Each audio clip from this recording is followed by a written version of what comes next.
Hoy vamos a tratar de ver la importancia que tiene el endotelio desde el punto de vista fisiológico y también posteriormente ver cómo lo podemos relacionar con el próximo tema, que es hemostasia.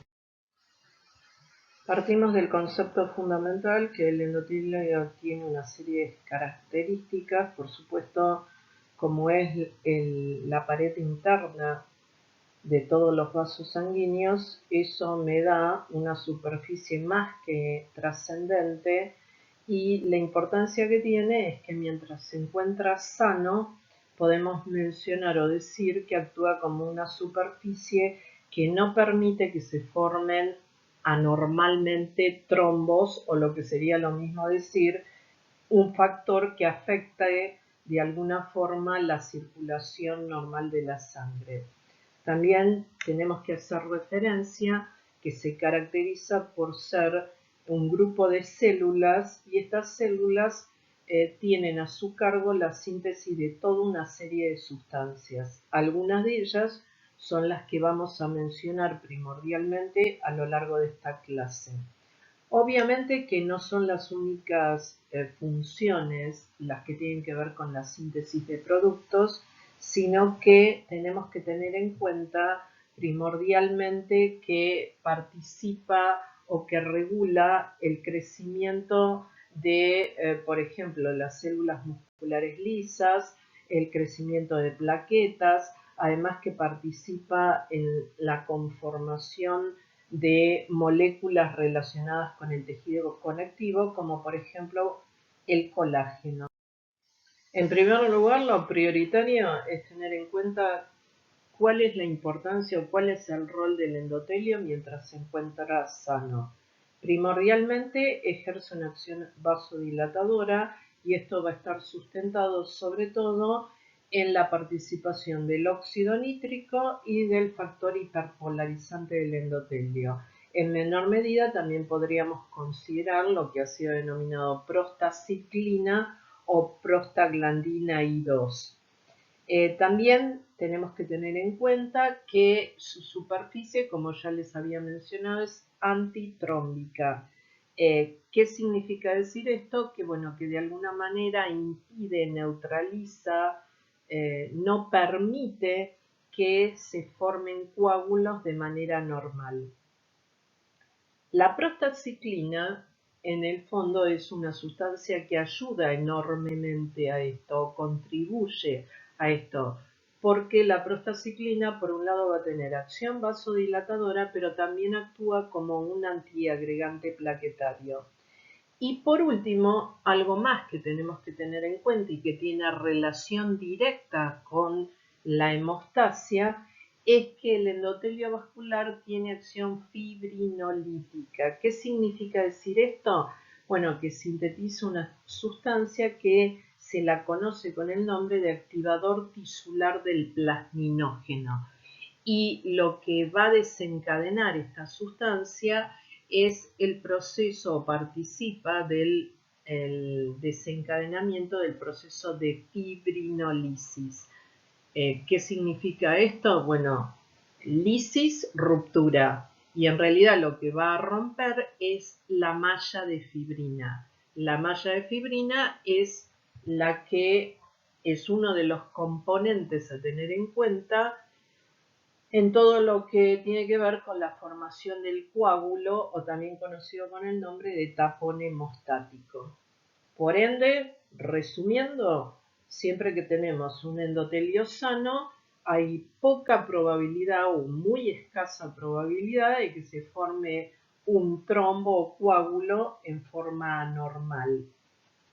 Y además hay algo fundamental: mientras el endotelio esté sano van a predominar los agentes vasodilatadores. ¿Y esto a qué va a contribuir? Bueno, principalmente si se mantiene bien la luz del vaso, el vaso está bien abierto, eso va a permitir sin ninguna duda tener asegurado un flujo sanguíneo a través de ese vaso.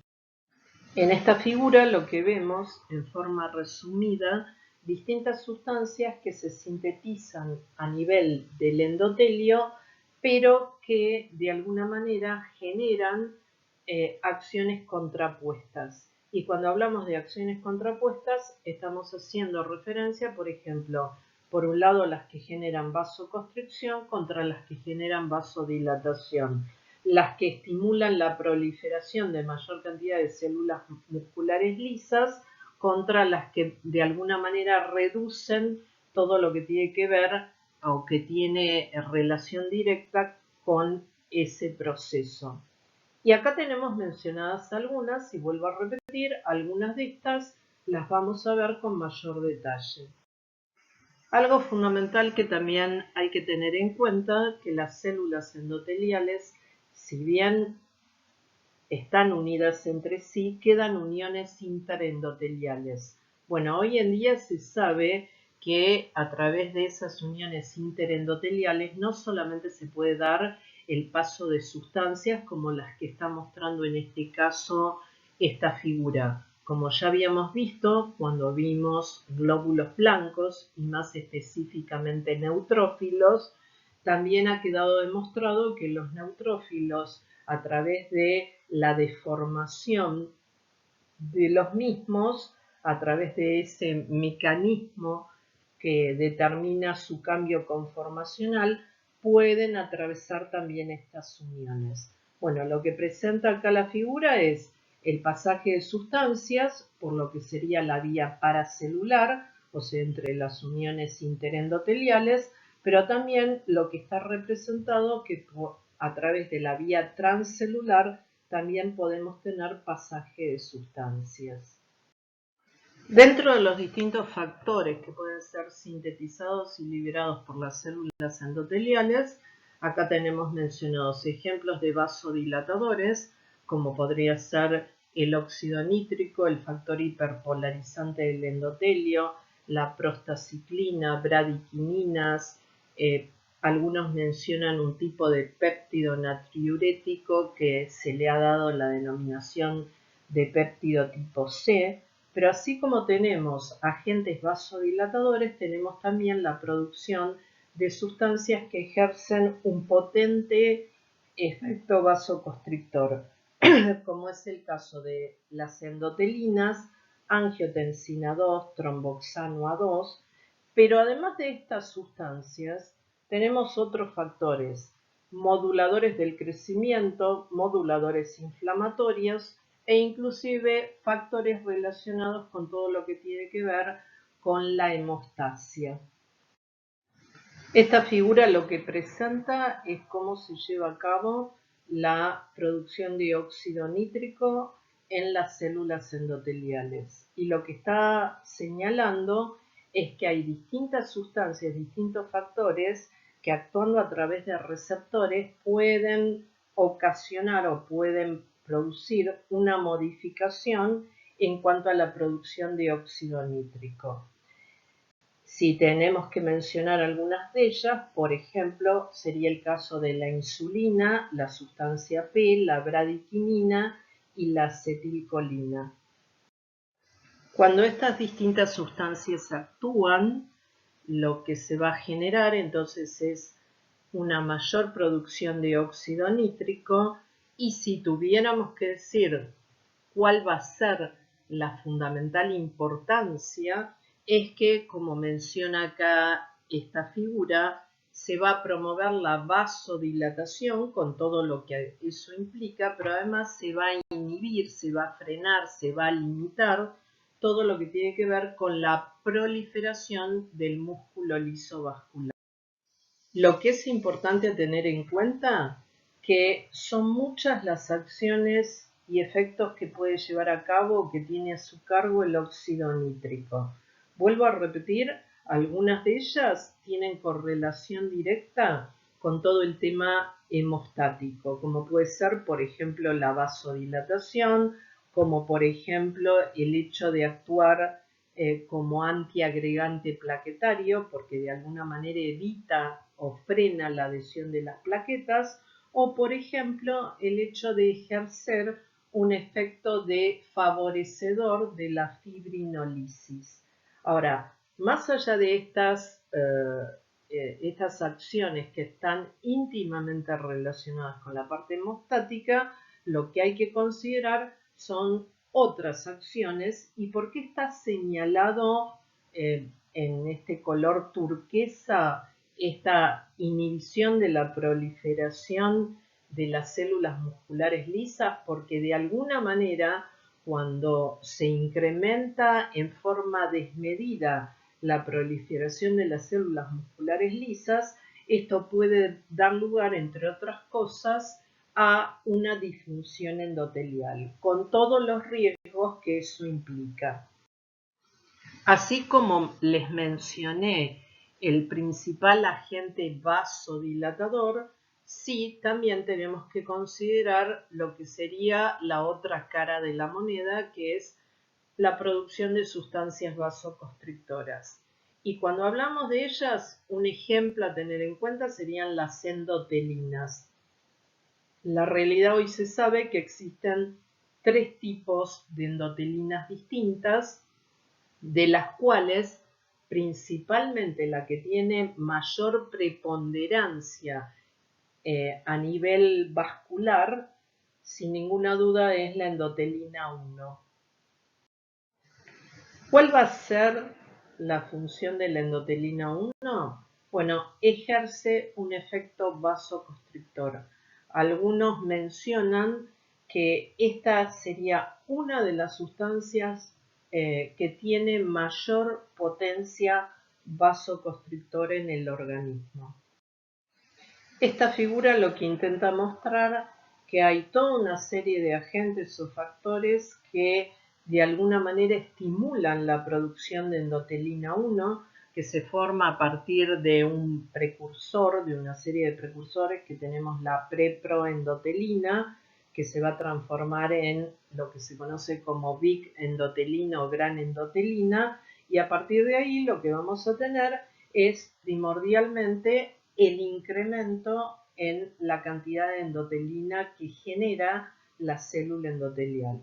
Vuelvo a repetir, así a simple vista lo que uno nota es que son mucha más la cantidad de agentes productores de endotelina 1 y hay pocos en realidad que generan un efecto de tipo inhibitorio sobre su síntesis. También es fundamental a tener en cuenta que hoy se sabe que la endotelina 1, más allá de generar este efecto vasoconstrictor, puede ejercer otras acciones, como por ejemplo aumentar la secreción de aldosterona o por ejemplo también estimular en mayor medida la actividad simpática. Si después vuelven a mirar con detenimiento la figura que mostraba la síntesis de endotelina, van a ver que tenía graficado o dibujado 2 tipos de receptores de endotelina. Los que han sido denominados como receptores de endotelina A y los de endotelina B. Hoy se sabe que los B a su vez se pueden subclasificar en B1 y B2. Bueno, lo que voy a tratar de explicar cuál es la trascendencia que tiene mencionar los 2 tipos de receptores endotelina. Lo que muestra esta figura es qué produce la endotelina cuando se une al receptor tipo A. Y lo que vemos que la consecuencia es, por un lado, aumento de calcio intracelular y de proteinquinasa C, y también lo que vamos a tener es una activación de la fosfolipasa C. Como resultado de todo esto, lo que se va a generar es un efecto vasoconstrictor y por el otro lado un incremento de la proliferación de las células musculares lisas. Lo que muestra esta figura es la diferencia sustancial cuando hablamos de los receptores endotelina. Como ya había mencionado, hay una clasificación, tenemos los receptores de endotelina A y los receptores de endotelina B. A su vez, los B los podemos subclasificar en B1. Los B1 serían los que están presentes a nivel de las células endoteliales. En cambio, los receptores B2 son los que están presentes a nivel de las células musculares lisas y hay mucha menor población. ¿Qué es lo que tenemos? Que nos muestra también la figura. Que la endotelina 1 puede entonces actuar sobre los receptores a nivel de las células musculares lisas, tanto sobre los tipo A como sobre los tipo B2. Y en ese caso, los efectos que se van a generar son vasoconstricción y proliferación de estas células musculares lisas. En cambio, si la endotelina actúa sobre los receptores B1, que son los que se localizan a nivel de las células endoteliales, lo que se va a promover es la producción de prostaciclina y óxido nítrico. Tanto la prostaciclina como el óxido nítrico lo que van a generar a nivel de las células musculares lisas es vasodilatación. En este caso, lo que voy a mencionar es otra sustancia que se puede producir a nivel de las células endoteliales, que es la angiotensina 2. ¿A qué se debe esto? A que a nivel de las células endoteliales tenemos la presencia de la enzima convertidora de angiotensina. Esta angiotensina 2 hoy se dice que también es otra de las sustancias que tiene potente efecto vasoconstrictor. Ahora, lo que sí tenemos que mencionar que esta angiotensina 2, para que genere este efecto vasoconstrictor, lo fundamental a tener en cuenta es que tiene que actuar sobre un tipo de receptores que han sido denominados como, o se les da la denominación de AT1. Distinto es cuando esta angiotensina 2 actúa sobre receptores AT2, o sea, el efecto sería totalmente contrario. Se produciría una vasodilatación y quedaría inhibido, frenado ese proceso de vasoconstricción. La otra cosa fundamental a tener en cuenta es que la misma enzima convertidora, que antiguamente también se la conoció con el nombre de quininasa 2, ¿y por qué se le dio ese nombre? Es porque esa misma enzima convertidora es capaz de producir péptidos inactivos a partir de la bradiquinina. Y acá tienen más desarrollado lo que había mencionado anteriormente. Vuelvo a repetir, la enzima convertidora de angiotensina es lo mismo que decir quininasa 2. De hecho, probablemente si agarran libros más antiguos, lo pueden encontrar con esa denominación. También les menciona que hay que tener en cuenta, y esto sobre todo lo van a ver cuando cursen farmacología, la importancia de la subclasificación de receptores a la angiotensina 2. O sea, tener en cuenta entonces esto de AT1 y AT2. ¿Y por qué es prioritario de alguna manera hacer una relación entre el sistema renina-angiotensina y por el otro lado el sistema de las bradiquininas? Por lo que menciona acá la figura, que la misma enzima convertidora de angiotensina, que por un lado está generando o está promoviendo la conversión de angiotensina 1 en angiotensina 2, lo que hace es inactiva la bradiquinina. ¿Por qué? Porque de alguna manera a partir de ella genera péptidos inactivos. Y la bradiquinina normalmente lo que hace es estimula la liberación de óxido nítrico, prostaciclina y factor hiperpolarizante del endotelio. Otra función importantísima a tener en cuenta con respecto a la angiotensina 2 es que estimula la producción y liberación de factores de crecimiento entonces y también de agentes vasoconstrictores. Y esto va a ser fundamental sobre todo cuando uno considera todo lo relacionado con la disfunción endotelial. Una función que ya la hemos visto cuando hablamos de glóbulos blancos, pero que es trascendente a tener en cuenta, que a través de las uniones interendoteliales no solamente podemos considerar el pasaje de neutrófilos, sino también de macrófagos. que obviamente son atraídos por factores quimoatrayentes y de alguna manera se acercan o pueden dirigirse hacia el sitio donde se ha producido una lesión o la entrada de un agente patógeno. Por ende, podríamos mencionar que el endotelio participa en todo lo que tiene que ver con una función de defensa. ¿Por qué vuelvo a relacionar lo que habíamos visto, lo que había mencionado de los glóbulos blancos con lo que estamos viendo en esta clase? Porque cuando hablé de glóbulos blancos mencioné que una de las respuestas inespecíficas que pone en juego el organismo y que lo desarrolla como mecanismo de defensa es la respuesta inflamatoria. Bueno, ¿qué hace el óxido nítrico? Si nosotros tenemos un endotelio sano que está produciendo buena cantidad de óxido nítrico, el óxido nítrico lo que hace es, como menciona acá la figura, inhibe varios de los pasos necesarios que se ponen en juego normalmente en todo proceso inflamatorio. O sea que de alguna manera lo que está haciendo es neutralizando o limitando esa respuesta inflamatoria para que no sea algo demasiado exagerado. También les mencioné que es prioritario tener en cuenta dentro de las acciones del endotelio todo lo relacionado con que mientras el endotelio está totalmente sano, de alguna manera no permite que las plaquetas se adhieran, se agreguen y se termine desencadenando o poniendo en juego la formación de un coágulo.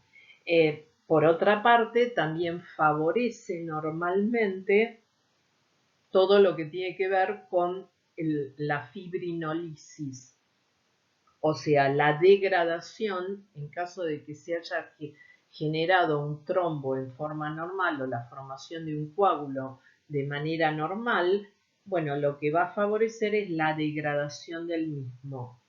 ¿Qué es lo que sucede con esto? Que en condiciones fisiológicas, mientras no existe ningún trastorno y el endotelio se encuentra totalmente sano, lo que decimos es que se cumple el objetivo fisiológico diario de la hemostasia. ¿Cuál es ese objetivo fisiológico? Bueno, mantener permeable y abierta, bien abierta, la luz de los vasos sanguíneos. ¿Esto qué facilita? Primero, o qué determina que la sangre se mantenga líquida, porque si no se pone en juego todo o no se desencadena todo lo que tiene que ver con el proceso de coagulación, la sangre se mantiene líquida. Y por otra parte, mientras el vaso esté permeable y esté abierto, significa que está predominando el efecto vasodilatador. Y eso es fundamental para que la sangre no solamente se mantenga líquida, sino que circule sin ningún tipo de alteración. O sea, vuelvo a repetir, entonces endotelio sano es sinónimo de que se está cumpliendo el objetivo fisiológico diario de la hemostasia. O sea que el endotelio tiene relación con la hemostasia. Y por eso cada vez que hablamos de hemostasia, tenemos que hablar en primer lugar del papel que juega diariamente el endotelio en todo este proceso. Lo que también es importante remarcar que si bien mientras el endotelio se encuentra sano, va a predominar entonces toda esa serie de acciones que tienen como finalidad frenar la producción de un coágulo.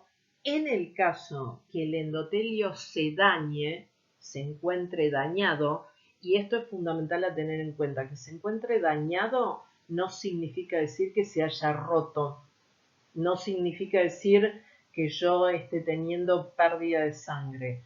Vamos a ver que hay toda una serie de enfermedades o cuadros patológicos que pueden llevar a una lesión paulatina del endotelio.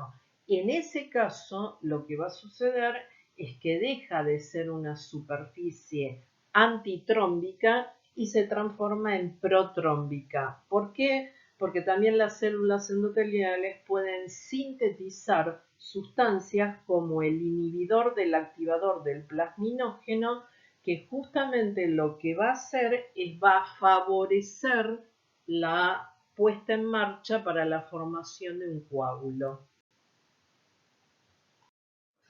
Por otro lado, algo fundamental a tener en cuenta y que es importante repetir. Cuando nosotros consideramos los vasos sanguíneos, yo no solamente estoy teniendo en cuenta la pared interna, o sea, las células endoteliales, sino lo que tengo que considerar es que la pared de los vasos sanguíneos también contiene fibras musculares lisas.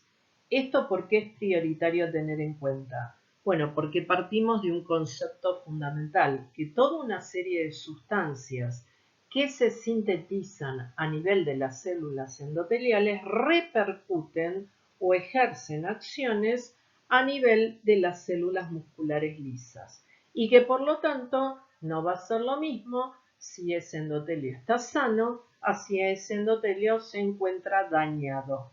Si el endotelio está sano, por ejemplo, lo que predomina es fundamentalmente la producción de óxido nítrico.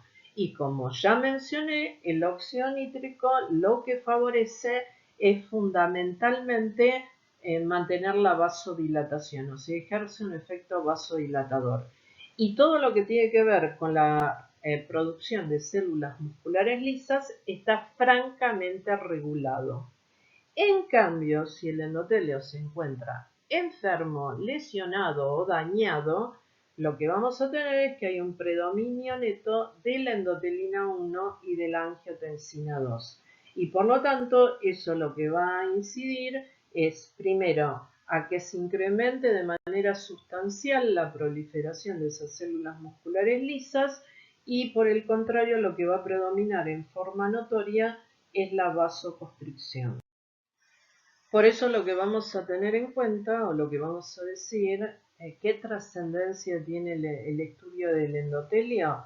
Bueno, que un endotelio sano nos protege contra toda una serie de alteraciones de carácter fisiopatológico, como podría ser la ateroesclerosis.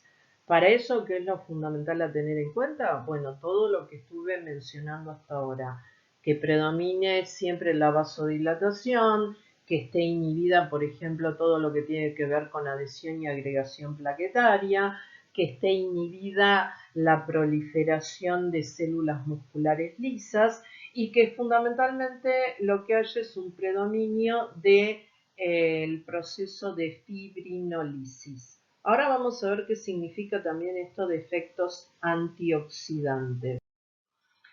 Para ver qué sucede en un endotelio dañado, vamos a empezar a hablar, aunque sea muy brevemente, de disfunción endotelial. ¿Y qué significa esto de disfunción endotelial? Bueno, un poco lo que tienen mencionado acá en la figura. Primero, lo que se da o lo que se presenta es una reducción en la síntesis y liberación de sustancias vasodilatadoras.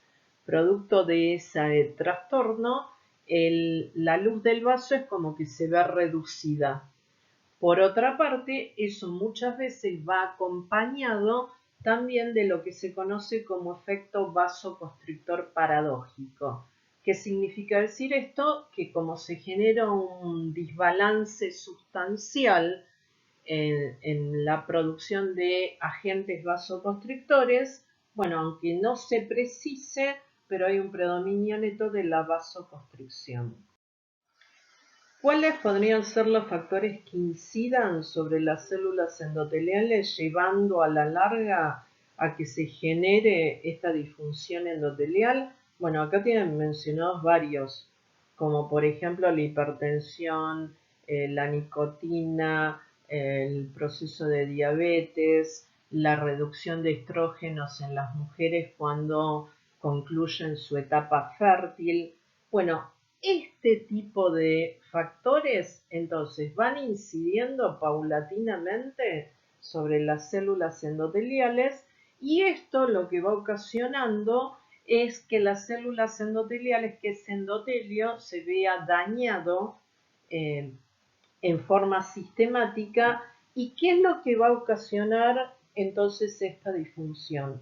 Bueno, aparte de la vasoconstricción, aparte de la proliferación en demasía de las células musculares lisas, algo fundamental que tiene que ver con la hemostasia, que es que se incrementa, deja de ser una superficie totalmente lisa, empieza a ser mayormente rugosa, y esto lo que de alguna manera actúa como factor primordial para que se produzca una mayor adherencia de las plaquetas.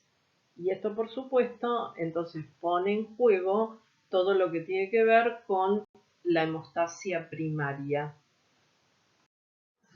Esta figura entonces lo que nos está presentando primordialmente, qué es lo que sucede cuando toda una serie de factores inciden a nivel de las células endoteliales, cómo se produce o cómo se genera un desbalance entre las distintas sustancias que normalmente son sintetizadas a nivel endotelial. Lo que muestra de alguna manera que lo que se va a desencadenar es una reducción en la producción de óxido nítrico. ¿Y por qué esto es de primordial importancia? Porque, como mencioné al comienzo de la clase, el óxido nítrico es el principal agente vasodilatador.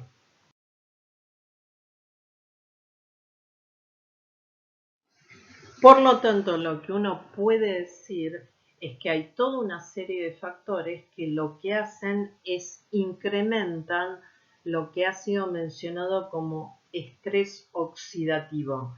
¿Qué implica esto?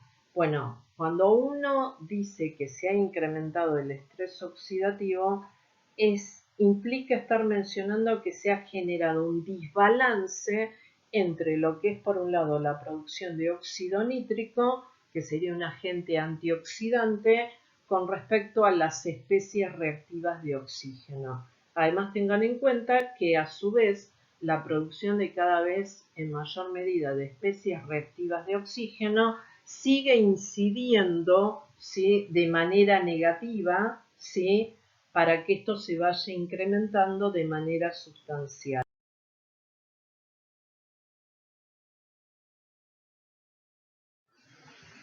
Esta figura lo que correlaciona es qué sucede, por ejemplo, cuando se incrementan los niveles de colesterol en plasma y por qué uno siempre lo asocia con cuadro de aterosclerosis que, por ejemplo, pueden afectar a vasos de vital trascendencia como son las coronarias.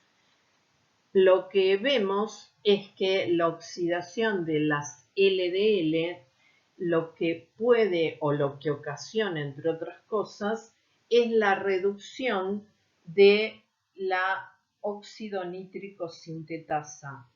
Como resultado de esto tenemos que se reduce la producción de óxido nítrico y por lo tanto vamos a tener en menor medida el principal agente vasodilatador, con todo lo que ello implica. Por otra parte, lo que se va a generar se incrementa la expresión de moléculas de adhesión. Si se acuerdan de lo que mencioné cuando hablé en la clase de glóbulos blancos, cuando nosotros mencionamos moléculas de adhesión, estamos hablando de las selectinas, de las integrinas y de la superfamilia de las inmunoglobulinas. ¿Esto por qué es prioritario tener en cuenta? Porque son sustancias que, cuando se expresan en mayor medida, contribuyen no solamente a la adherencia, como veíamos, de los neutrófilos, sino de otros tipos celulares. Además, se va a ver incrementado el proceso de vasoconstricción.